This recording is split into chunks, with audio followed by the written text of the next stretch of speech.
Welcome, ladies and gentlemen, to the Board of Selectmen's meeting for June 4th, 2019. Please stand and salute the flag.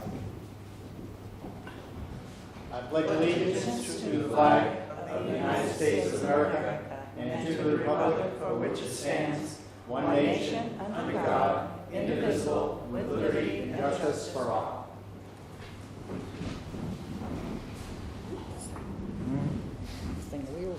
Yeah. All right. Nobody here from ABC. So we have a fairly brief agenda for this evening. We have review meeting minutes from May 21st. We have two invited guests tonight. We have Bill Taylor, who's going to give us an update on the dog park feasibility, and Rena Richard, CPC presentation. We also have a couple of discussion items tonight. Motion to approve Milford Area Chamber of Commerce road race, and discuss the Economic Development Committee recommendations for the Town Center RFP Committee. We're also going to discuss the summer meeting schedule. And we have recognition, town manager's report, new business, and a couple of look-ahead topics. That a couple of them are carryover from last meeting. So we'll start with 2.0, review the meeting minutes. I had looked at this earlier, and there's actually two motions that are identical, and we're missing a motion, it appears. So I would make a recommendation we pass over this till next meeting. Yep. Yes. Okay. All right. So we're going to move on to invited guests. Bill Taylor's here tonight. Welcome, Bill. Yep. Good evening. Bill Taylor, North Street. We talked several weeks ago about a dog park. A citizen brought to you the subject or the possibility of creating one, and he came to an open space meeting so that we could talk about whether or not the site that he was considering would work at Stefans Farm, and it won't because it's turtle habitat. And then there's really no other open space parcel that would work. I did recommend to him that he talk to the Recreation Commission because they may have land that would be more suitable for a dog park. I have not talked to him since then. I did, however, have a meeting with the Recreation Commission and talked to them about it, and while they thought it was a great idea, they didn't really see that it fit with what they do, and they weren't sure that any of the existing Recreation Commission land would be suitable either. I also mentioned at the last meeting that when we did the open space and recreation survey, that there was quite a bit of interest for a dog park. It was really we had a list of projects or things we thought people might like us to do from an open space and recreation perspective. One of those things was dog park. And it was like first, second, or third in terms of the number of responses we got. It's something people wanted the town to do. So all that being said, I think it's probably worth pursuing. I think we would need to create a dog park committee. I've done some online investigation, and for example, I found that the city of Kingston, Massachusetts, they created basically a feasibility committee, and after the feasibility committee determined that it was feasible, they created an implementation committee, and they opened their dog park recently, and it looks like it was about a 2 to 3 year process. The implementation committee created a 45-page report that demonstrated it was feasible, but laid out all of the things that you'd have to do. And among those things is finding a suitable site. There's design involved, and then you have to figure out how you're going to pay for it, both for creating it, developing it, and then also for ongoing maintenance. And they had done all of those things. In Kingston, they created basically a non-profit that's running it for the town. But a lot of work to do it right. So we did have at least one person who responded to the open space, who sent in their survey and included in the free-form comments that if we were going to pursue it, they'd be willing to help do that. I think from my perspective, based upon what I know about what kind of land the town currently has, the hardest part, at least initially, is going to be finding a piece of land suitable. You want it to be kind of central. You have to have enough room for parking, and you don't want it to be too close to, homes and such because of the possible noise. Yeah. And is it typically cleared land? Yeah, well, for example, Kingston ended up putting it on top of a capped landfill, Yeah. which is a great use for it. Yeah. I did learn that checked the Community Preservation Coalition website. That's where I learned about the Kingston Dog Park, and they did get money through the CPC, Community Preservation Funds. And there also apparently is a organization out there that gives grants to communities to build dog parks. They have a design grant, and then they have a grant for the materials that are needed, and basically the direct construction costs. Would Kingston be willing to give you a copy of the report? Oh, I'm sure they would. I just learned about At least it. we could pick up some ideas from Yep. that. Yep. Yeah, I think, judging from what I have read about their effort, they did a very comprehensive and well thought out plan and approach to figuring out whether or not it could be done. That might help us out a little. Yep. Sure. Yep. And do we have any idea, or in your investigation of this, do you have any idea how much space would be necessary? Geez, I can't remember. Well, I think they did it on less than an acre. It's fair, and it's kind of interesting. They have a run for small dogs and a run for big dogs. So there's two different areas within the dog park, one for small and one for big dogs, which I think is not that uncommon. Yes. And it includes, like the Kingston one includes a place where people can sit, and it's got a cover so you're out of the rain if the weather's bad. It actually also has some, basically some stuff that the dogs can jump over or go under. Yeah. Yeah. Any other questions?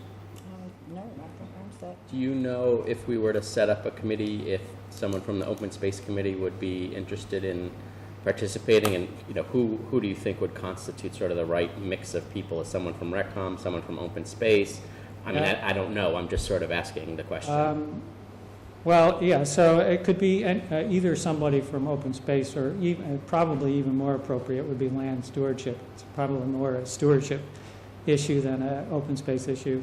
RecCom, certainly, and then the animal control officer has to be engaged in some manner. It may be that the committee would just go to him, but he definitely would have to be engaged.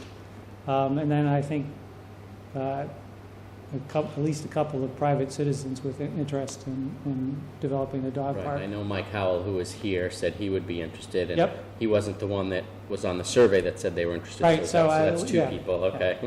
Yeah, and honestly, given the amount of interest we found from the open space Yeah. survey, I think we'd easily find others. Yeah.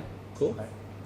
Now, that area that we were talking about when Mr. Howell was here, he was talking about Mechanic Street up by Stefans Farm. Going up the road on the right-hand side is where the gardens are, and I believe that's where the box turtle habitat is. So we know that side of the road is not feasible. The left side of the road, is that just an issue where it's too much of an incline there, or too rocky of a terrain? Because it just seemed like there would be an awful lot of acreage there. I guess I'm Plenty curious. of acres, there's no doubt about I'm that. just curious, what is this issue there? In my judgment, it would be fairly expensive to provide access. The part of the property that's along Mechanic Street has a fairly steep incline, and then you get to some flat area. And we've already done some research related to getting access to that property. And I think we've looked at 3 different options on the Mechanic Street side, and I think roughly they're $150,000 apiece. There is access off of Orchard Street, and it was as expensive, and the Orchard Street access, Orchard is fairly narrow. And the other thing about the Stefans, I personally would prefer to see it closer to the center of town. And just closer to the center of town. So those are but yeah, I mean, if we were willing to spend $150,000 for the access, and from an open space and land stewardship perspective, we may need to do that at some point anyway, so maybe it makes sense to think, it does make sense to think about it, there's no doubt about that. Okay. All right. Good. So I think that's all we have for now. Thank you.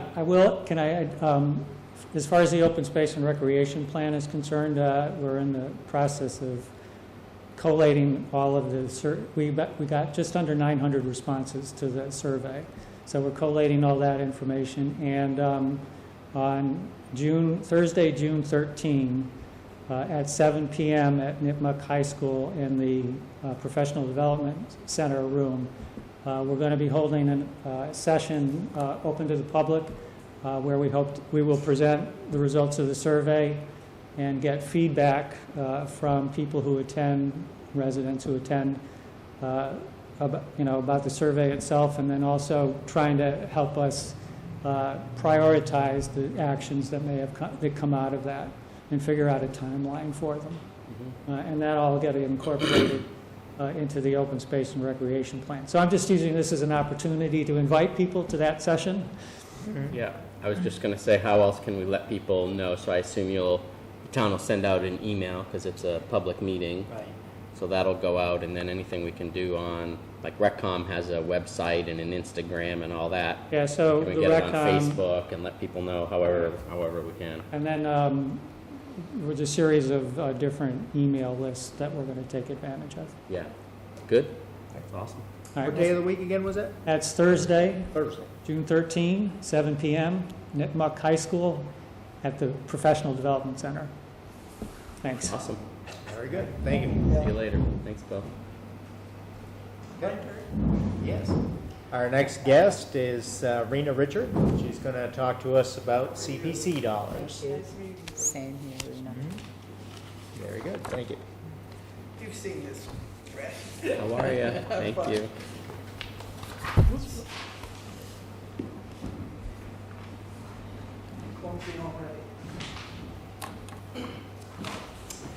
Good evening. My name is Rena Richard. I live at 125 Westboro Road.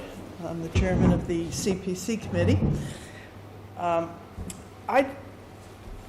made a presentation to the men's club a little while ago, and it was, the reaction was sort of interesting because they felt that they had learned a lot that night.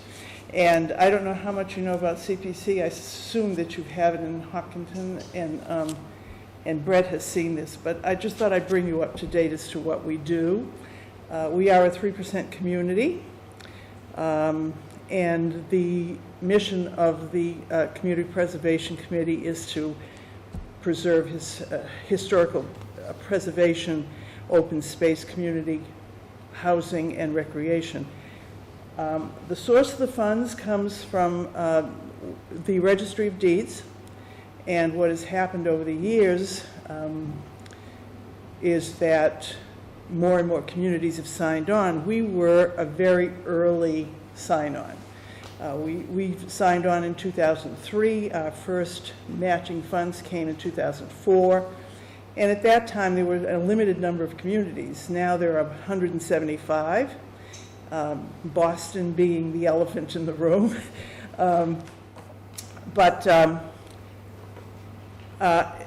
What has happened is that the funds have sort of depleted over time. The matching funds have gone down. Well, the good news is that we belong to a group called the Coalition, the Community Preservation Coalition. They have been lobbying very hard in the Senate and in the House of Representatives to sort of build up that fund again. So both the Senate and the House of Representatives have presented new bills. One of them, they both agreed to raise the fees in the Registry of Deeds which would generate about $36 million a year. In addition to that, because the funds are depleted at this time, the Senate has proposed using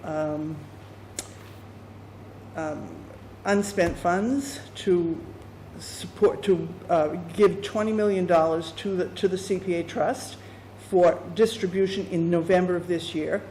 The House, however, has only given $10 million, and right now that's in committee, but it looks like we're going to get a boost both this year, and hopefully they will put a plan in place for long-range funding of this program. Okay? I won't go through how they distribute, unless you have some questions about how they distribute the funds. But since we are a 3% community, we participate in 3 rounds, okay? 3 rounds of funding. The first round is basically everybody gets the same amount. They take the tax that is collected in the community, and they say, okay, a percentage of that is given to each of the participating communities. In this past year, it was 19%. Now, if they don't bring in new funds for this November distribution, they were projecting an 11% match, and so that's why they're trying to pump more money into that fund. The second and third rounds are for those communities who have, in fact, decided to do a 2% match or a 3% surcharge. And that is really dependent upon the community's per capita income, the price of housing, how big the community is, how much, the whole character of the community. And what they do is they assign a weight to that community, and that is the way that weight is what decides the percentage that you're going to get. Well, in this last November, on the second round, we got 11%, and then on the third round, we got 7%. So altogether, we got a 36% match. So that wasn't so bad. Can I, excuse me Sure. for a second? So just so I understand that a little better, so that's the money that we tax through CPC taxation, then the state matched that by 36%? That's right. Is that how that is? Okay. That's right. And And this past year, it brought in $161,000. Now, when we first started this program, the fund was pretty healthy, and for the first 3 or 4 years, we got 100% match. Wow. Okay, and that's really, as more communities really looked at this and said, hey, this is it's not free money, but it's money that that is available to us. 175 communities have now signed on. And I understand that Worcester had looked at it, and then they decided not to do it, but I understand they're looking at it again. So, you get these large cities, their tax base is a lot heftier than ours, okay? And do you have any other questions? No, go ahead. Go ahead. I wanted to tell you that I've given you a list. I'm not going to go through it in great detail, but on the last 2 pages, you'll see these are the projects that we have funded over time. Needless to say, the largest project we have done, you're sitting in it right now.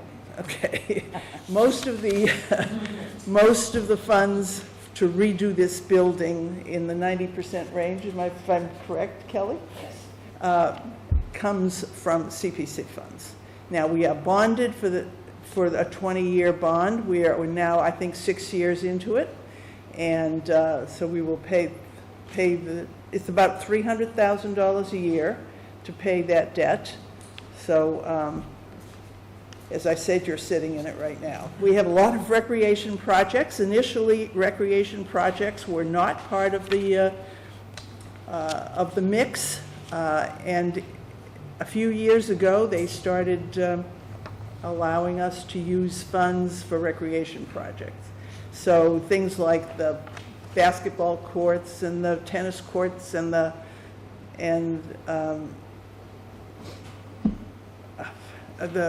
lighting, the security lighting for the fields, and some irrigation that was needed for the fields. So we've done a lot of small projects and some large projects as well. Okay, clearly open space has been a big deal. The Sweet William Farm area, and we're looking at other projects as well. The big area that really needs to be worked on is affordable housing. We haven't done a whole lot there, and that the committee is, we just need to do a better job there. We do have funds, and let me give you some ideas to what's sitting in the funds. I'm sure that's a question.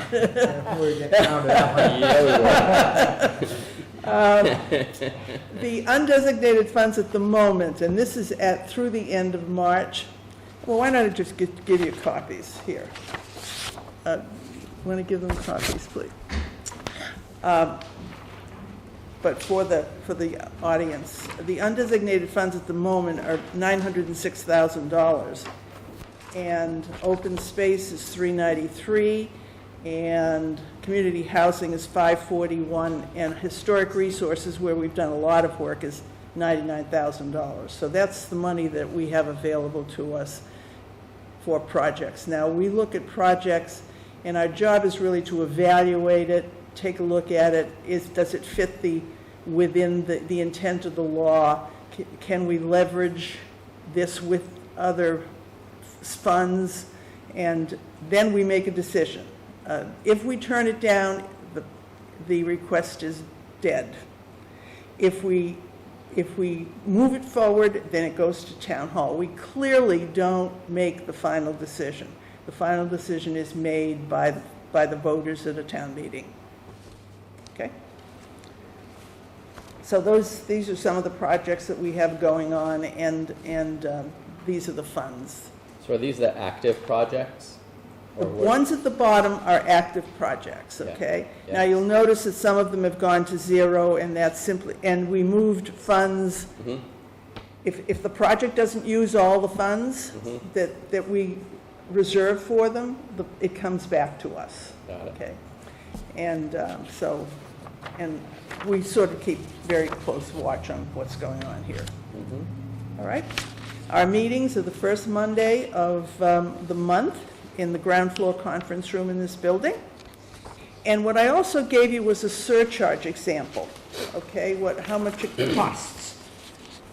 The homeowner, I'm looking at probably what is an average cost of a house in Upton, about $450,000. And I used this year's tax rate, and I went through the formula. Now, the formula, what happens when you do, when the surcharge is applied, the first $100,000 of value does not count, okay? So if you've got a $450,000 house, we apply a surcharge to $350,000, okay? Now, if people have other deductions, veterans, seniors, whatever, those get applied as well, okay? So the actual surcharge, when you look at it, on this particular piece of property would be not 3%, but 2.33% when you discount the exceptions. Okay. So the town in 2018 collected $430,000, and that was the number that was reported to the state. On that, we got matching funds of $161,000, which was a 37.51 match.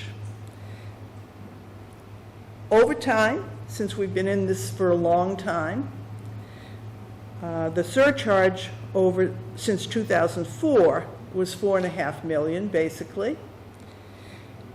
And we've received $3 million in matching funds almost.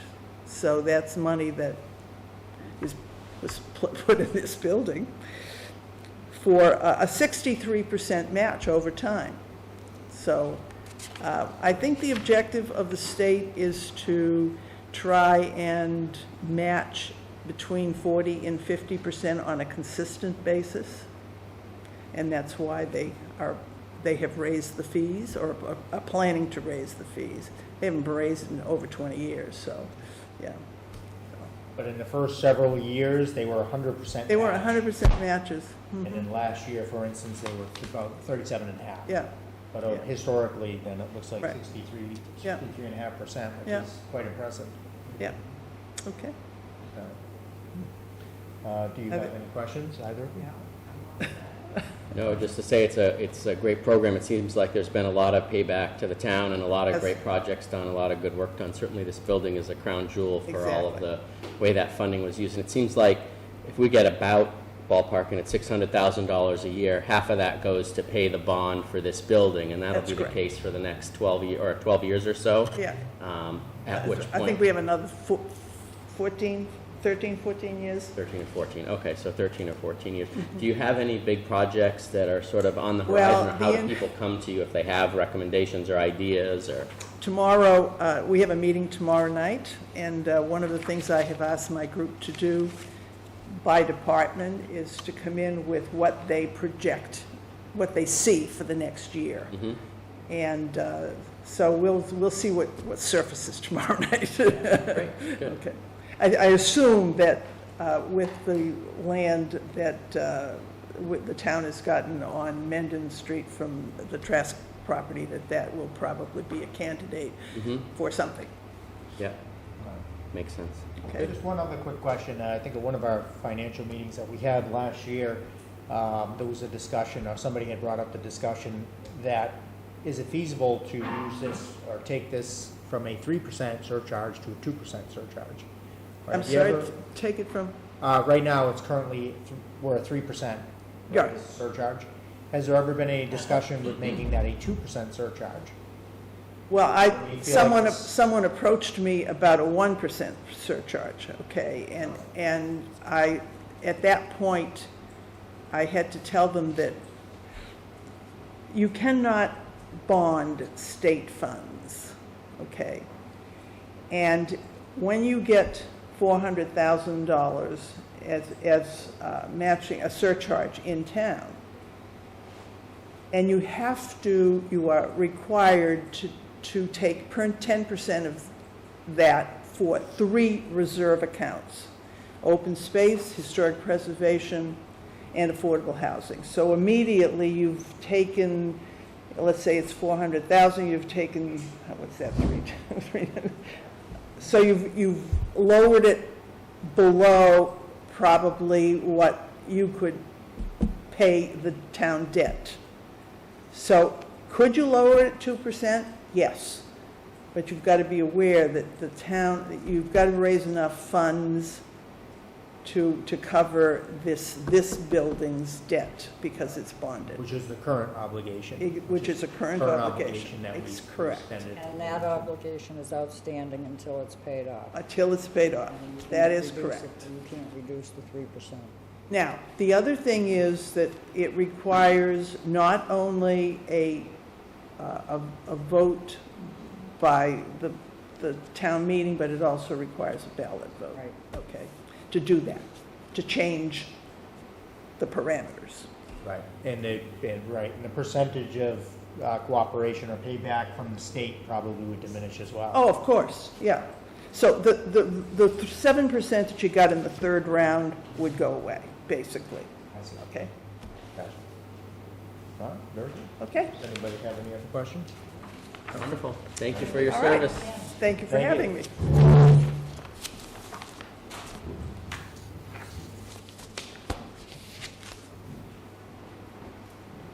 All right. Moving on to 4.0 discussion items. Motion to approve the Milford Area Chamber of Commerce road race. I've read it all over. I would make a motion to approve it. Second? Make that unanimous action. No discussion? Anybody have any questions about the road race? Okay. All right.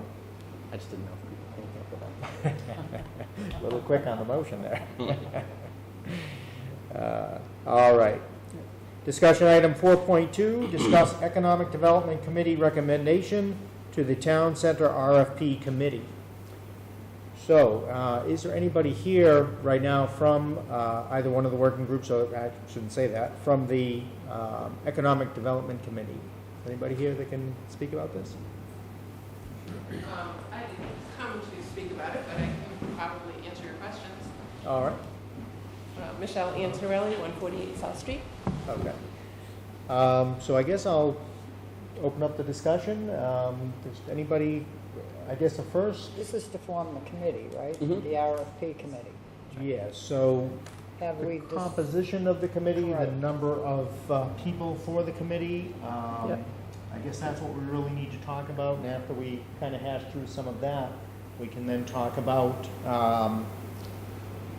the charge of the committee and certain things, regarding the charge of the committee.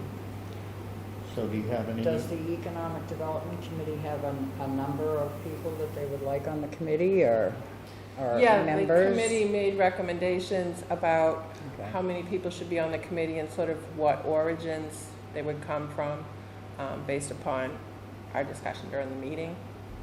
What So is it? it's 7 members with 2 alternates, 1 from Economic Development, 1 from Planning Board, 1 from Historical Commission, 1 working group member, 1 at-large member, and 2 working group members as alternates.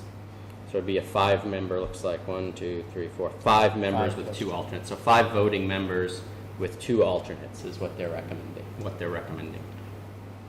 Now, I would say a project like this, where it's been open, a lot of discussion, a lot of people in the working group, it's obviously a lot of stakeholders, I would recommend we go with the 7-person committee. 7 Instead voting of members. 7 voting members. Mhm. And then if you want, we could discuss maybe having an alternate. Instead of having 2 alternates, we could do 7 voting One members with alternate. 1 alternate. Would be my thinking.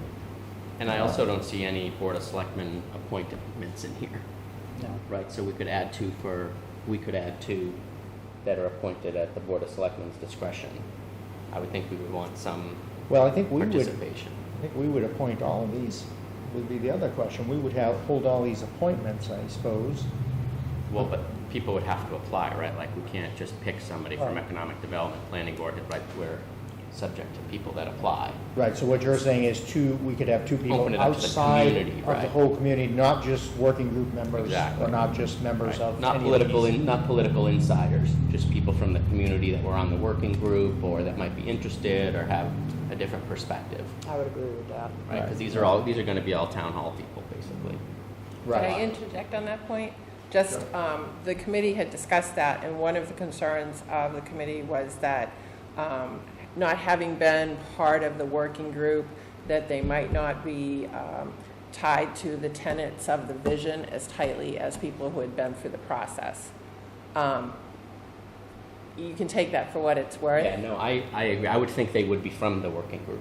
So when I talk about appointing people from sort of the public, it would include the 45 or so working group. I would think those would be the folks that would be most interested, and I would certainly be inclined to select folks that have that experience from the working group, for sure.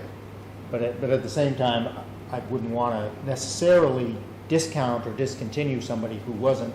Let's just say somebody went to all the meetings and was very well versed on the whole process, but was not in a working group per se. I wouldn't want to turn them away So I'll- either. So I would- I guess that's something we can discuss as a See who applies. Yeah, see who I was applies gonna say, before we, we'll go Yeah. through the application process. Yeah. yeah, we Yeah. could do that. And then, Yeah, I wouldn't presuppose excluding anybody for sure. okay. And then I guess something else I was thinking about on my ride over is, by any chance, would any of the Board of Selectmen want to serve on the committee? You can just say no. I would say yes. You know, I guess it would give us, I guess we could then, therefore, in session, you know, there would be another point of view that you could bring out, you know, if someone were to serve. Or would that convolute the process too much? I don't think it would convolute the process, just be, if I could explain a few minutes what the process would entail. So this committee would come together and they would be the ones responsible for drafting the RFP based upon the vision that was created by the working group and that was voted on at town meeting. And so part of this committee is not only to formalize the document itself, but to ensure that we hear the voices of all the committees that aren't represented. So remember, we have conservation needs that need to be addressed, planning board, ZBA, and other committees. We want to make sure that the RFP group ensures that we take their input into this process as well. So once that is complete, then we would issue the RFP. The RFP committee would be the formal committee to meet with any one of the developers that they choose, that they think is fitting, to review their application, and then I would suggest they meet them and have them do a formal presentation. And it's after that process, they do something called a comparative analysis, and then they then rank the developers based upon which developer or developers meet all of the criteria that's spelled out on the RFP. After they choose a developer, that award will be recommended to the Board of Selectmen. So I just kind of, so you know that process and how that's going to go. So it would be helpful if you had a Board of Selectmen member who's on that committee. They could certainly articulate at this forum, what were the discussions like, going through the process, meeting with the developers, things of that nature. And so I also want to state that as the Chief Procurement Officer, I will be very closely involved in this process as well. So you'd have not only myself, but one of the board members if you choose that person to be on the committee. Who typically finalizes or participates in the finalization of the RFP? Is that something we'd have the opportunity to review, or how does that typically work? I mean, typically, the Board of Selectmen does not get involved in the RFP itself, that process. Usually, when the Board of Selectmen gets involved in the procurement process, if it's an award more than $25,000, that's what the that's what our bylaw requires, that any award made to a vendor above $25,000 has to come in front of the Board of Selectmen. So that's typically the only point of contact that the Board of Selectmen has with any type of procurement. So then, would this group approve the final version of the RFP before it gets published? Yes. Okay, so that would be the charge, part of the charge of this committee would be to do that approval on behalf of the town. That's right. And in this group, the Board of Selectmen, you are handing that authority to the RFP committee to do all that work on your behalf. Hmm? But now I guess there's another question there then. If there is a decision that's made at the RFP level, they're making a recommendation to us, and for some reason we don't like the recommendation, do we have the authority? I would think we would have the authority to say no to that particular, it's a contract really. So if that particular contract were to come before this board, ultimately, we still have the authority to veto it, per se. Right. Absolutely. Okay. So yeah, I think if so you're talking about 7 members, we're talking about an at-large member, we're talking about 2 appointed by the Board of Selectmen.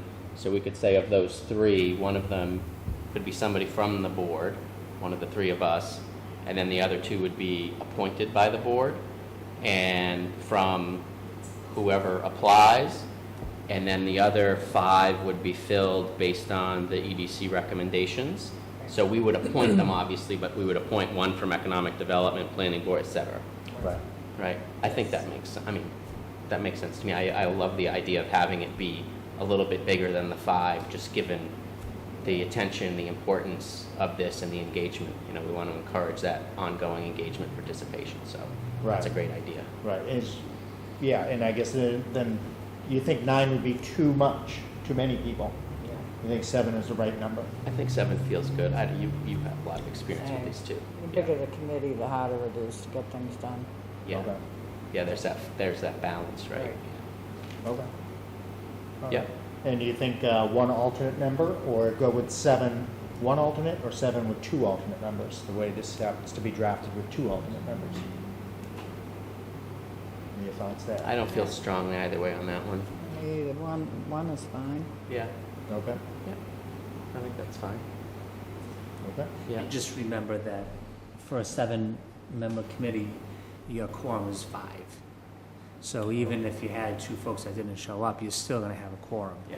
So having that alternate member would, in theory, it would take 3 members to not show up to have to use the alternate Yeah. to Okay. get Yeah. to reach that 5. Yeah. Okay. Yeah. Five Yeah. is a quorum. Okay. And then the other thing was the state grant we put in, the grant application for the help with the RFP process. Yes. Trying to find out what the status of that is before we finalize the charge of this committee. Yeah, I had some concerns there, as far as the charge of the committee, until we know how the RFP, who, and you know, how it will be drafted. So I'm not sure I like, want to act on those particular 7, points of the charge, bullet points, let's just per se, of the charge. I think if we could probably hold off on that right for now, but we could probably ask for people to start stepping forward as far as applicants for the committee. And go through the applications, yes. I Yeah. think, Yeah, what are we looking at in June, end of June, that we might hear? It's a July 1st grant, right? Regarding the Mass Development Grant? Yeah. Yeah, the grant is supposed to be implemented effective July 1st, so we would expect to hear something in the month of June whether or not we receive the award. you want to just give a quick recap for folks of what that is? Yeah, sure. So the Economic Development Committee worked on a grant this past spring. They applied to Mass Development to receive funding so that Mass Development can go ahead and hire a firm who has technical expertise in developing these types of RFPs. And so we submitted. It's a heavily competitive grant. From what we understand, there are over 60 applications and only 15 awards are going to be made. But if we do receive this award, the state would then hire this firm to come in to work directly with the RFP committee so that they can provide technical assistance in the details of this RFP and the type of form it takes, the information that should be embedded in it, and then help us through the procurement process. So if we get the award, that'll be great help. If we don't get the award, I feel very confident that we can do this on our own. Okay. So maybe we should go through the application process while we're waiting to find out about the grant. And Right. then we'd be ready at the end of June, one way or the other. Right, right. We do have other options as far as drafting the RFP. It's just a matter of whether or not we'll use that Mass Works grant. Right. And I think what I see here listed as sort of their objectives, draft the detailed criteria for the RFP for the Upton Center Development Project consistent with the vision. That's something obviously we would want them to do, but if there's someone from the Mass Works Development Grant, not Mass Works, Mass Development, they would help with that, right? Identifying developers that we would like to respond to the RFP. I don't understand that one because I would think that we would just issue the RFP and developers respond accordingly. Like, do we usually seek out Both. developers? It's both. We do Okay. both, yeah. Okay. So, we would work with the state, and they probably have a laundry list of developers they've worked with, who they've had really good Done these relationships kinds with. of things. And so, it's still a public procurement process, but what we do is you reach out to them and say, hey, listen, if you're interested in this, we're gonna post this on our Yeah. website. If you're interested, please respond. Got it. So it's Okay. more of an invitation to respond. Right. Got Kind it. of trying to give them advance notice Right. to be on the Okay. lookout. Right. Yep. Yeah. Okay. And then recommending, this is all straightforward, right? Recommending to the selectmen a developer who represents the best response. Working with the town procurement officer to abide by state procurement laws, that's straightforward. Work with other boards and committees as necessary, that's straightforward. Solicit input from the public in 2 public meetings regarding the content of the RFP. I think that's also straightforward. So I don't know, I think other than the first one, these seem pretty straightforward to me. I don't know that there's anything missing, but that first one I think we need to clarify. Yeah, that first one, I think we just, again, that might just be a solution that'll solve itself when we find out what the situation is with, Yeah. with the MassWorks Yep. grant, or the Mass Development Yeah. Grant. Yeah. The only thing that I thought was, I just don't know, for some reason I didn't particularly like the wording of it, was work with the town procurement officer. He is our procurement officer, so I'm not really sure what the committee would have when it comes to the actual procurement side of it. I'm not really sure what their role would be Well, there. it's just the public procurement process. So the state requires a number of different things you have to do. You have to post it on combines, you have to post it in the central register, you have to put it in the newspaper. Those are all procurement functions, and so I'll have to assist them in doing all that in order to issue the RFP. Okay. Nice. All right. Good. So we can, at this point, we have a couple of options. We can ask people to bring forward their applications, or we could, someone could make a formal motion to form the committee. Yet we could leave, again, until it works itself out, we could leave the actual charge of the committee. We don't have to act on that right now. Mhm. So those, I would say, would be our 3 options. I would support Any making a thoughts? motion to start, I would form the committee, set it up, then we can formally take applications and finalize the charge later in the month. I would second that. And have we got an application form? It's online. What the criteria, you have that already? Okay. And then they send an email out, they'll post it on the website. Yeah. We can circulate it on Facebook, make sure people see it that way, Instagram, however we send things out. We'll absolutely do that. Okay. Yeah. And just for folks listening at home, we usually ask people, if you do want to serve on a committee and you do want to come forward, please attend the meeting, especially if we don't know you. This particular committee, it would probably not be a good committee for a first-time person to try, but I can't say that for sure. We don't know. Everyone should apply. Everyone should apply. So I make a motion that we form an RFP committee for, as the EDC has recommended, with a total of 7 members and 1 alternate. 1 member being from the Economic Development Committee, 1 from the Planning Board, 1 from the Historical Commission, 1 working group member, and 3 at-large members, or 2 at-large members to be appointed by the Board of Selectmen, and 1 Board of Selectmen member. Member, yes. And we will modify the objective or charge of that group later on in the month. And second? Okay, make that unanimous action? That makes So, sense? I just want to, so we have 1 from the EDC, 1 from the planning board, 1 from historic, 1 working group member? Yeah. Okay. But that doesn't mean that we can't assign, right, we can still make the other appointments from the working group, so we're not precluding. Talking with the 2 at large. Exactly. Right. Okay, and then 1 board of selectmen member. Yep, you got it. Okay. Yeah, and the 2 at-large can be anyone from the community, from the working group, or otherwise we'll assess that as they come in. And that actually should total then 8, right? 1, 2, 3, 4, 5, plus the You Board of can't leave Selectmen just member? because she's gonna cry a little, just give her a bottle. She's volunteering for a committee. Yeah, she has to be on the committee, we'll recruit her early. I think what you're missing is 1 alternate. Oh, and 1 Oh, alternate. that's right, too. And the alternate is at large? Yes, Is that much? Yeah. 1 alternate at large. Okay. yep, appointed by the Board of Selectmen, obviously.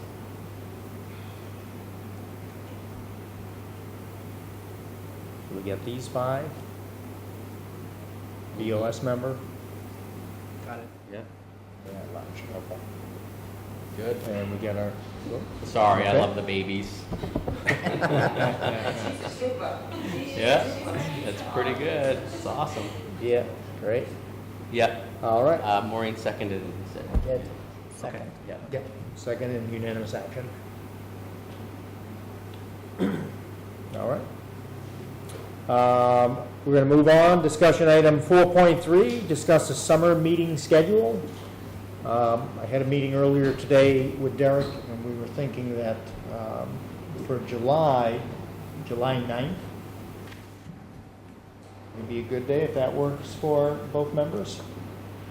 That's fine with me. July 9th is an important date because July 15th is the last day we can do year-end transfers. Ooh, that's right, too. So we want to at least try to get one meeting in before July 15th in case something goes sideways, that we have at least that meeting scheduled. Bear with me one quick sec. You guys Sure. can talk about. So I'm just you'd like a confirming. meeting closer to the 15th then? Well, the 9th gives us that wiggle. Just for Well- folks at home, the municipal year ends June 30th, so that's why it's important to have a meeting early in July, just in case we have any housekeeping issues that we need to take care of. Or financial issues, I should say, not housekeeping. Yep, I'm good with July 9th, if that's what, I just make sure, I've got a trip, but I'm back July 6th, so. Any Okay. time in July after July 9th is fine for me. Okay. And you want to discuss August when we get a little closer, or do we have anything for August? Yeah, I've got some travel the first couple weeks of August. That's just for me though, but Okay. I'd have to check the dates.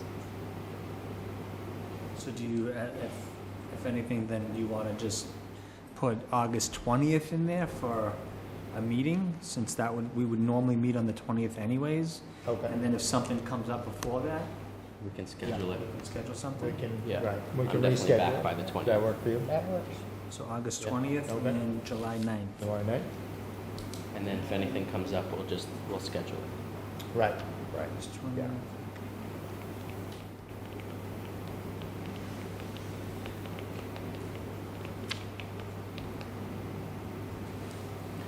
Okay. So moving ahead, agenda item 5.0, recognition. Does anybody have anything for recognition? I don't? Okay. I guess I'll just quickly say that we had the annual Memorial Day Parade. Thought it was a fantastic day. I thought it was very well attended. And it was kind of a special ceremony, I want to say, regarding 2 World War II veterans that we lost this year in town. So I thought that was very moving. Earl Crosby was one, and Doug Kenniston was the other. So very nice to see the families out, and such a very well attended ceremony, I thought. So don't miss it next year, folks. That was a good time.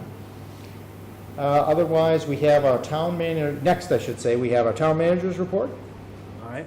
Yep. So just a couple quick announcements. The Recreation Commission will be opening the beach come June 15th. Right now, the Board of Health is doing the necessary water testing to make sure the water is safe to start to swim in. The Kids and Play program will then start on June 17th, which folks, I think they've had over 100 folks have already signed up for that. This coming Saturday, starting at 8 a.m. going till 12, is the 30th annual fishing derby. So Chief Bradley told me today it's the 30th year they're doing this fishing derby. So that'll be held at Kiwanis Beach as well.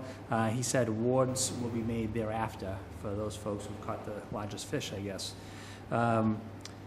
Working with the Board of Health to execute the contract with Harvey for trash and recycling. One thing to note, and the Board of Health has already signed to work on this, this is going to be a new process in the sense that typically we've always picked trash on 3 days a week, and as a cost savings measure, one of the options we had was to go to 5 days a week. That saved us approximately $10,000 to go 5 days a week, so that's going to be a change for folks. So that's going to start July 1st. The Board of Health in the next 3 weeks is going to start to try to message that information to the community. Some folks, their streets are going to change as to when their trash pickup day is going to begin. So we want to make sure we get that information out as soon as possible. And that was a Board of Health decision? That's right. That was their recommendation when they reviewed the RFP. Yeah. On the way up, I had a chance to pass out, I know it's, you think, because we just finished town meeting, but we're already starting our FY21 budget process, which is next summer. But, so I pass out this draft calendar, because I want to get this out as soon as possible, so individuals both in the community and our departments and our boards and committees understand the schedule that's in front of us, especially as we need to open the special town meeting warrant and then close it, and then for special town meeting, and then do the same for the annual town meeting. So I know it's something we talked about at the last annual town meeting, making sure that we give folks enough time so that they can get their, whether they're citizens petitions or the departments and committees can get their articles in as well. So I'm not going to read every line to you, but I just want to pull out a few things worth noting, is when we do open the special town meeting warrant, in the July meeting on July 9th, I'll make a recommendation that we open it for August 1st and then close the warrant for September 13th. So that gives the public the better part of 6 weeks to get in any citizens petitions. And then again, our departments will know that well in advance, so I don't anticipate any problems with them submitting any necessary articles.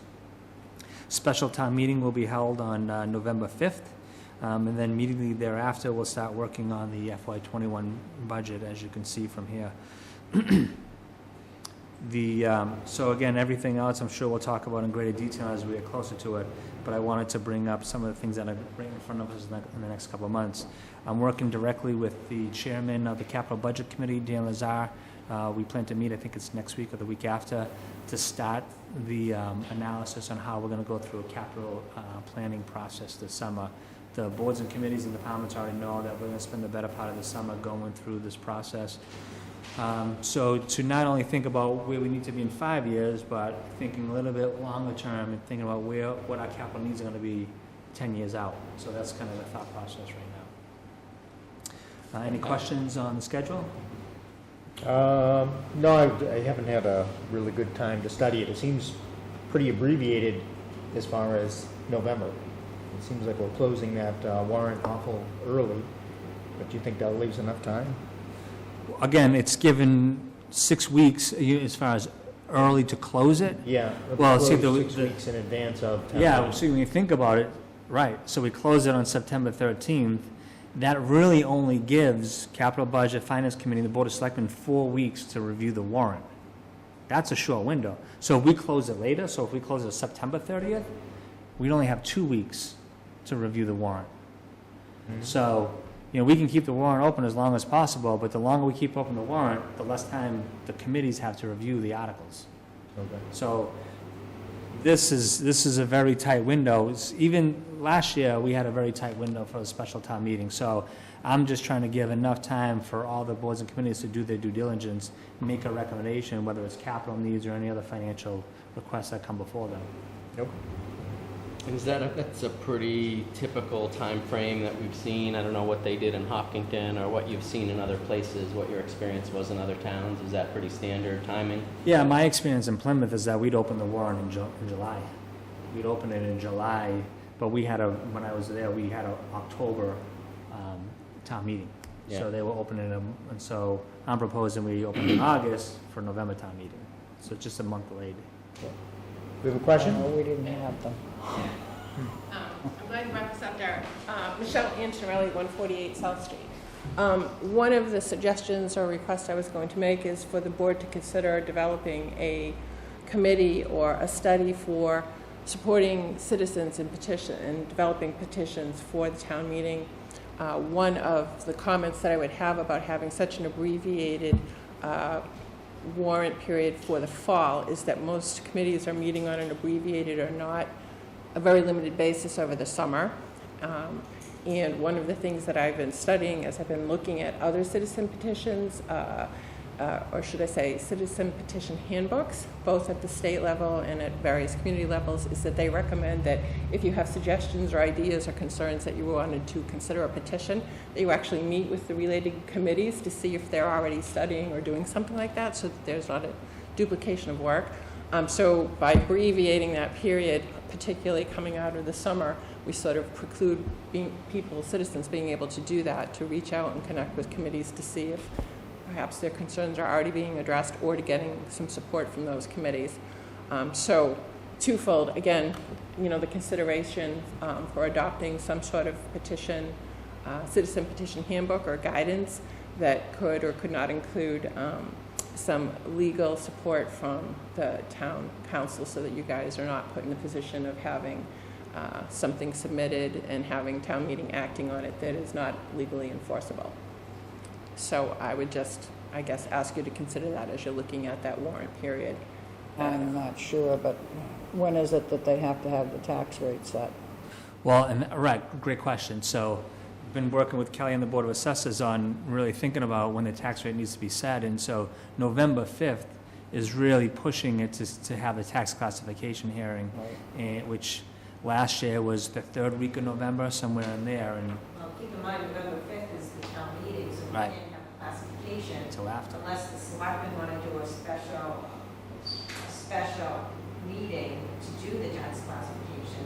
In order to keep it on your schedule, it would be November 19th, and then from there, we need to send it to the state to get approved. And once it's approved, then the assessors and the treasurer collector's office need to work together to prepare the tax bills to get them mailed out by December 31st. Right. So it's, to Daryl's point, last year, we didn't have the classification hearing until right before Thanksgiving, and it really put the assessors and treasurer collector's office under the gun to make sure everything was ready in time to get the tax bills out in time. So that's why and so if you think about it, normally the precedent in Upton has always been to have our special town meeting the Tuesday between Veterans and Thanksgiving. So we've actually moved it up in order to prevent that from happening this year. So we've actually moved it up a couple of weeks. Right. We've recommended, the Board of Assessors recommended that we move it up. And so I think the point's well taken that, so we have to work backwards. We really work backwards from the tax classification here and try to figure out how we can fit the schedule in. And so I think to your point, Michelle, it sounds to me your concern is that the boards and committees don't meet in the summer, so to widen the time of period where the warrant's open would only extend us further into October. It wouldn't allow the Board of Selectmen, Finance Committee, and Capital Budget to do the work that they need to do to review all those articles. So again, especially for the special, we have a time compression that we're dealing with. Do you not have a shorter warrant, though, to go through as opposed to what happens in the spring? Yeah, I would predict this year's warrant will be shorter than last year, but since I've been here, our special town meetings have always been in the 20s as far as the number of articles to review, in the mid-20s. Yep. You typically have 30-odd in the spring, so Right. a little bit less, shorter, but a little bit shorter and Not without half. the budget. So it's typically shorter in that respect. But the timetable, as far as the warrant needs to be closed X number of days, needs to be open for X number of days, right? Well, no. it doesn't need to be open for any Right, number we of just have to specified back days. up from November. So- Right. We work backwards from November. All right. From the So we tax have- classification down to the meeting, down to the time it prepares for the meeting, down to the time that we can open the warrant to give folks necessary time to do the work they need to do. Right. Well, at this point in time, I think, we'll go with this, see if anything changes. Again, we have to open it and we have to close it. So we have that available to us, but I think the important question now is, how do we proceed with your request as far as citizens petitions, what type of help is available? Does anybody have any experience with that? So I don't know. As far as, So other localities have developed like a handbook. There is a state handbook. There's a state handbook, yes. There's a state handbook, and then on top of that, there are policies, that can be adopted at the town level. Some towns offer legal support on a limited basis. Some towns, again, encourage people to go before the committees and related personnel that might already have some information around citizen concerns. But we don't have anything actually. Okay. So I guess we'd have to try to look at the state, State try to look at the for state now, handbook until for, you can come up with a policy that helps with the citizens petition, with the town to help with the citizens petition. right. But I don't think there's anything else but the state handbook right now to be able to use it. But I mean, all the meetings are public, and you're more than welcome to ask questions and get advice from any of the boards and committees, I would think. Yeah, no, that was just sort of a recommendation as far as some of the handbooks that I've looked at. Yeah. Just sort of a process for petitioners to consider as they're looking at issues they have concerns about. Right. Right. I don't know, is the state handbook available online? It You know? is. Yes. Okay. I can actually send you, if you want, the couple that I've read that I think are Yeah. probably the most relevant, so you could do some comparisons between. They're not long. They're short. That'd be a good place to start. I Yes. think. So, Thank you. all right, very good. If I just could, today's June 4th, and the reason why I'm bringing this forward is so that we can give everyone advance notice as to the schedule for the next 12 months. And so, and I don't know when this was presented in years past, but you know, my whole goal in talking about this tonight is that we can put this on the website, and so folks, whether they're from the public or any one of our staff, they understand what the process is going to be moving forward. So even though the warrant's not technically open till August 1st, in theory, they know on June Always 4th, they know on June 4th that it's going to be open, and they could submit their article on August 1st. Right. Because that's basically, the only thing that really means is that that's when we're accepting articles. For 6 weeks, but you can work on your articles all year long. In fact, there's some committees that have been working for 2 years on CPC articles. So, you know, doing the necessary research and information in order to present, you know, a logical argument at town meeting. So preparing for articles isn't a moment in time. It's an evolving process. Right, right. That's a great point. Yeah, and I think looking backwards, I mean, my experience in the budget cycles, this is definitely the furthest forward we have looked. I mean, I know years past, around October, I mean, I'm sure we were already planning for November, but we certainly in October were not planning and laying out the schedule for May. So we're certainly, this is a great draft. It puts us on, you know, obviously a one-year timetable. So again, I think we're far ahead in the planning process than where we were. So, Yeah, I think it's awesome. I would just second that. It's awesome to have a schedule like this. It's certainly unprecedented. I don't think anyone's ever put this together and sort of been this disciplined about looking forward, which is great. And I'm most happy to hear that the capital improvement committee is engaged early and getting together as part of capital planning and doing some more intentional thoughtful planning. I know you guys have had a capital plan for a while, but it's good to sort of exercise that muscle, have active conversations about it. I know we've been talking about that for a year or so, and so it's great to start to execute on that and see it. And I know the capital planning committee or capital budget committee will be happy to participate in that process and be engaged and have a greater role. So I think it's great for transparency, it's great for planning, it's great for the town, and this kind of a schedule helps facilitate all that. So that's great, good work. right. Derek, did you have anything else on your manager's report? No, thank you. Nothing else? Okay. All right. Moving forward, agenda item 7.0 is new business. Anybody have any new business? I have new business. You do? I had spoken with Derek regarding this Mass General Law, Chapter 59, Section 2D. Did you ever get a chance to look that up? Yes, we have. Met with the Board of Assessors yesterday and Tracy from the Board of Assessors office, and we've had a good conversation. We're still doing some research. I think the board understands kind of the role and the role the treasurer collector plays.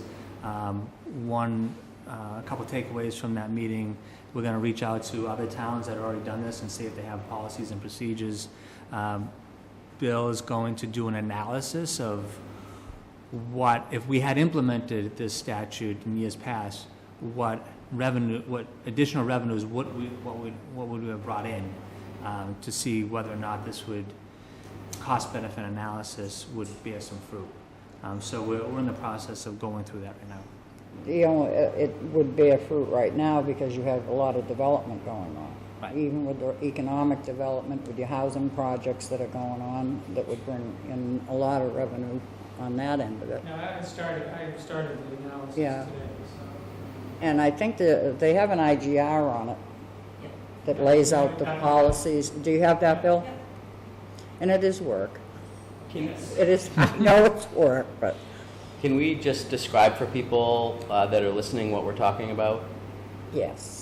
On any new development, taxes would be assessed full value at time of occupancy to the new homeowner or the new business owner or whatever, from the time the occupancy permit is pulled to June 30th. So in that time, you prorate it and you bring in the extra revenue, but you also get the new growth the following year that adds to the base. You start spreading your base out, you start lowering your taxes. And currently, as it's done now, I know we have two members of the Board of Assessors. Currently, as it's done now, how would that differ? So when an occupancy permit is issued now, isn't at that point in time it's considered full value now? No, the valuation date for new construction is effectively it's June 30th. So if something gets completed during the year, now after January 1st or June 30th, it gets full value in the subsequent fiscal year. After July 1st. Yeah, so but this particular law would permit us to pick up the revenue, the prorated tax revenue in the first year, or the year in which the occupancy certificate was issued. So there's definitely a income benefit, and we're just trying to figure out how much that is, and from a work perspective, how much additional work it may, would there be additional work for the assessor's office, the treasurer collector's office, perhaps the accountant as well. It seems, especially now, that it would be something worth doing. We just want to be absolutely sure we understand what we're getting into. I'm sorry. It also brings extra revenue in for CPA because you also assess that at the time of occupancy. Yeah. Just explain it to me more so I understand. Is this a tax increase or a tax decrease? No, this is Sounds like it's a tax increase, but I'm confused. No, it's not a tax increase. It's only on new construction. Uh-huh. So say they pulled their permit January 1st. Yeah, They could take 6 months, 18 months, a year yeah, to get full value. yeah, It all depends on the timing for the permit. yeah. So it doesn't matter once you accept this when they pull it because it's based on the certificate of occupancy permit. And when they occupy that property, Hmm. that's when they get taxed on it prorated. Yeah, so they're paying more tax though. No, they're paying a fair tax because for, say, a year, Yeah, if they don't get full value, they're paying on maybe what they had there January 1st, could be a foundation, yeah. and that's all they get taxed on for that year. So this would be taxing them on the full house. Yes, at full value, prorated. So they would pay more taxes. They would have to pay, yes, they would have to pay So a that fair was, that was my, tax. Oh, that was my I'm sorry. question. No, that was my question. People that are building the homes would have to pay more taxes. Yes. So it's a tax increase. For them, it would be a fair tax increase Right. because That they're was my- using the services and everything else. That was my question. I'm good. Okay. Yeah, most, I would hazard to guess that most communities are already doing this. The Division of Local Services keeps a database of people who have, in essence, accepted this. And they're showing, the database shows there's only 24 communities that are not doing this right now. I think there's some issue with the database, but in my judgment, that on the basis of that, there's a preponderance of the communities are doing this already. Mm-hmm. And I'm sorry. And I think most of the communities that have elected not to do it are smaller communities who couldn't, They didn't have the capacity. Mm-hmm. And now is definitely a good time to do it, given the, you know, the Pulte project with 139 units, and other larger development projects that are gonna start coming online. They may be a missed opportunity as far as losing potential revenue that we could have claimed. Mm-hmm. And it takes a vote of the Board of Selectmen. So it doesn't take a town meeting vote. It would seem to me that I can't see how it would take over a year for a home to be assessed at full value once the occupancy permit is, you know, say you got your occupancy permit in January. I would still think you're gonna get taxed full value, maybe it's July 1st, or maybe it's, you know, but I can't see how it could take a year to get your full. It's that January 1st date. It's what the property was assessed at on January 1 of that day. So to Selectman Bob's point, if there's only a foundation on July 1, that's what they get taxed on. But then if there's a little bit more on June 30th, say they only get 25% of it done because it was a bad winter, they only got 25% of it done. On June 30th, we would only assess it at 25%. So they'd only get a tax bill for 25%. Say in July, they build it and they move in August, they technically wouldn't get that 100%, that 75% extra. They wouldn't get that assessed value until the following January 1, unless this law's adopted. Okay. So for 6 months, they're only getting billed at 25%, but they need to, per point, they're using our services, and they don't get full attendance. So they're losing that 75% for 6 months. And that bill was created by the town of Hopkinton. What's that? That bill was created by the town of Hopkinton. So we were the first to do it. Interesting. It's, All right. apparently it's typically referred to as the Hopkinton bill. Thank you, Bill. But it starts spreading your tax base out, which starts lowering your taxes. The bigger the base, it starts evening out. So you're not, How does it lower taxes? That's what I'm stuck on. when you increase your base value, that's when you're spreading the tax amount. You can only raise 2.5. So Yes. So if you gotta raise $2 million to make our obligation, our tax levy is $2 million, that's what we gotta raise. If you can charge this homeowner more money, then you don't have to charge everyone else as much. There's a total value of your town, in theory. In Okay. theory, the total If value all of your that town money- would go Yeah, up. so we're raising the taxes of a few to lower the taxes for the rest of the town. Exactly. For the few that have 100% or they have more, Yeah. they've increased the value more than 50% at the time of occupancy from the last time it was Mhm. assessed.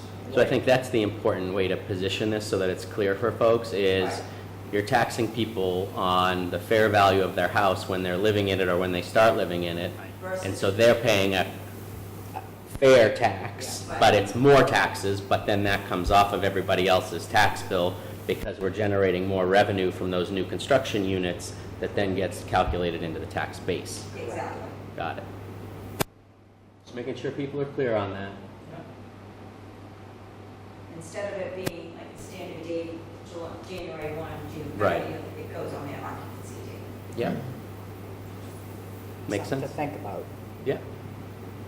It's, Good. there's probably more discussion there too, because then there's other questions as far as, say, builders that are carrying properties, you know, they don't have an occupancy permit, yet they may have a fully, It's based on an occupancy permit. If they don't pull the occupancy permit, they don't get taxed on it. right, so it won't affect those particular properties, so, I don't know. Again, there's more to talk about. but- Yeah. Do you have a copy of that IGR, Bill? I do downstairs, and I can bring it up if you'd like. Maybe we could get a Good. copy of that? Yeah, we can arrange that. Thank you. Yeah, we can disseminate that. I'll email it to the board. Great. All right. Any other discussion under new business? One other thing. Okay. I was wondering if, and Michelle's here from the EDC, once they get through this RFP with this economic development for the center of town. It's my understanding that they have a plan going, that they're recognizing all the business zone properties in town, or trying to put a plan together like that. EDC, they're working, one of the items they're working on is to put together a business fair at Heritage Day. Could we? Is that what you're talking about? Yeah, well, could we invite them in to find out, you know, what their role, what they want their role to be? Sure. I mean, to get them more involved in dealing with the different projects that are going on with the developers. And I know this is the very first one, and it's gonna be hard, because it's the very first RFP to go out with a developer buying from the town and that. But there are individual business properties out there that they wouldn't have to go through that. So they're a very busy committee. Maybe if you find it appropriate, they can come in and share some of the things they're working on. There are a couple of efforts they're working on putting aside the RFP for the downtown project. They plan on working with CMRPC to change the zoning to do an overlay district to make the downtown revitalization as by right project versus having to get variances or special permits. So they're working on that for fall town meeting, so expect a bylaw change then. And they're also going to be working with CMRPC to develop an economic development plan. So remember, we received $30,000 from the state. They funded the town's efforts to develop an economic development plan. So those three efforts, and then they're also working on this business fair, and I believe it's going to be on Heritage Day this fall. So they have a lot going on. Maybe it would be appropriate for them to come in and talk about all the things that they're doing. Something the board could think about it. All right. Any other discussion? Not here. All right. So let's see. Moving on. Look ahead topics. Discuss annual board and committee appointments. Executive Assistant Sandra Hagala is not here. We're going to address that at our next meeting. Last meeting we talked about these next items, so we're going to pass these over, which is discuss the closure of Warren Street, discuss financial reserve policy, and discuss 6 Main Street. And I think another look ahead topic people may find of interest, I don't know if this will be on our agenda. Our next agenda will be the Recreation Master Plan presentation. They are aiming for the July meeting. July. Okay. Aiming for July, yep. Okay. So that's something that we have on the agenda for, well, we should have on the agenda for July anyways. Public comment. Anybody here? Public comment? Little baby have anything to say? Sit downstairs. Yeah, Look at she's that. good now. She had that bottle, so she's like, yeah, I'm good Yeah. now. Call this meeting to order, baby. All right. Look at those eyes. I know. Babies don't blink. It's a great thing. All right. So nothing under public comment. I will accept a motion to adjourn. Motion to adjourn. I second that motion. Make that unanimous action.